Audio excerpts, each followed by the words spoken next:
New at 4, an invasive plant could be in your garden right now doing crazy damage. Collier County is telling people to look out for an invasive air potato plant that can be very aggressive. Wink News reporter Michelle Alvarez is live at the Naples Botanical Gardens in East Naples. Michelle, tell us why this plant is so dangerous.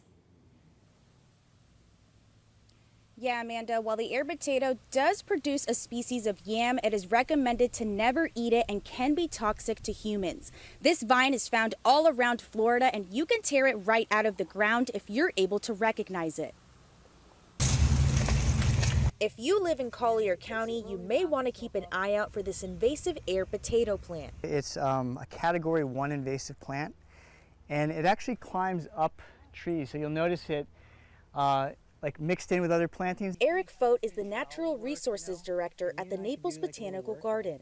He said the invasive plant is commonly seen around Southwest Florida, but can suffocate trees and smother other plants and wildlife. Because it's a climbing vine that will canopy out other things, it can be detrimental and alter the habitat to a point where it's unrecognizable sometimes in some cases. And that's bad for wildlife because then they don't have the same food sources that they typically would have without this plant. The vine can be identified by its arrow-shaped leaves and potato-like bulbs that grow along the stem. Foe says the weed grows up to 5 inches per day and can reach more than 50 feet tall. And there's only one good way to get rid of it. So like pulling the plant out of the ground, pulling the roots up, collecting these potatoes are great because this is what propagates the new plant.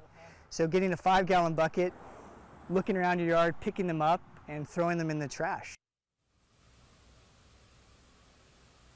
The folks at Naples Botanical Garden are catching up on this area specifically where you can clearly see some of those invasive plants. They also said there are certain insects that will eat or damage the plant, but if you happen to see that, it's a good thing. I'm live in East Naples, Michelle Alvarez, Wink News.